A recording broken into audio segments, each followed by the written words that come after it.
Pareggio a reti inviolate tra l'Accademia Trapani e il Marsala 1912. Al termine di un match intenso, combattuto ed equilibrato, le due squadre si sono divise la posta in palio, muovendo la classifica ed avvicinandosi all'obiettivo stagionale: preservare la categoria al termine della regular season.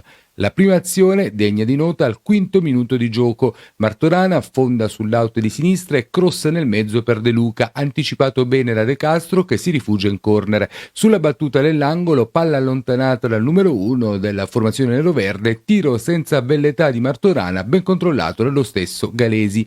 Un minuto dopo i locali si rendono pericolosi con il velocissimo Secan che, ben servito da Barraco, viene fermato in uscita da Furnari, bravo a leggere l'azione. Nella circostanza si fa male Petrucci, per lui problemi muscolari, che deve lasciare il campo. Al suo posto entra Agolli. Al 12° minuto Secan, probabilmente il migliore in campo, ha sul piede destro la più ghiotta occasione costruita nei 90 minuti dai neroverdi. Su un passaggio filtrante di Buongiorno, Giardina devia all'indietro, mettendo in movimento l'attaccante trapanese che elude l'intervento di Genesio e batte debolmente da ottima posizione, agevolando l'intervento dell'estremo difensore lilibetano. Al 25° il Marsala reclama per un rigore. Traversone di Martorana, Mangiaracina controlla e si libera bene in aria di due avversari. Strattonato dalla maglietta va giù. Il signor Di Carlo della sezione di Palermo ammonisce per simulazione il numero 11 marsalese.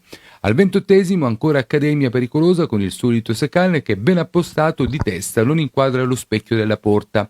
4 minuti dopo ci prova dalla lunga distanza Campanella, la conclusione è alta sulla traversa. Al 35° sugli sviluppi di una rimessa in zona d'attacco del Marsala, i ragazzi di Amoroso ripartono in contropiede, sempre con il solito Secan che sterza e mette un invitante pallone all'indietro. Provvidenziale il recupero di Marco Padalino che evita il peggio e ferma Buongiorno.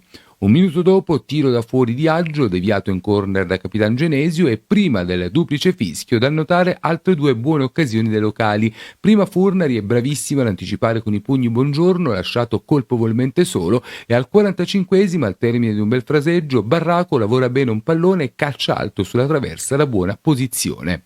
Nella ripresa gli azzurri riescono ad avere un maggior controllo del match ed alzano il baricentro. Al primo minuto di gioco ottimo traversone di Mangiaracina sul quale si avventano Lettieri e De Luca senza però trovare la deviazione vincente. Al 49° la migliore occasione per il Marsala capita sui piedi di De Luca che, ben servito da Giardina, evita il fuorigioco, controlla di petto e dal limite dell'aria calcia con poca convinzione e Galesi para. Al 66° proteste di Lettieri per un duro contrasto con Gambicchia sugli sviluppi di un calcio di punizione battuto da Genesio. Ancora una volta il direttore di gara giudica l'intervento regolare, invitando il numero 10 azzurro a rialzarsi. Alla mezz'ora della ripresa Campanella ci prova direttamente su calcio di punizione. La conclusione termina fuori di poco alla sinistra della porta difesa da Furnari. Al 90° brivido per l'Accademia su un'innocua punizione battuta da Gino Giardina. Galesi pasticcia e si lascia sfuggire il pallone che prima batte sul palo e poi viene immediatamente ripreso dal numero 1 neroverde prima che lo stesso varchi la linea di porta. In pieno recupero ancora pericolosa l'Accademia con un colpo di testa di Oddo che termina alto sulla traversa. Un pareggio sostanzialmente corretto che rispecchia l'andamento della gara con i locali più pericolosi nel primo tempo e un Marsala migliore nella ripresa. Da sottolineare la bella presenza di pubblico sugli spalti del Roberto Sorrentino, estremamente corretti, che hanno ricevuto tra l'altro gli applausi dei giocatori in campo.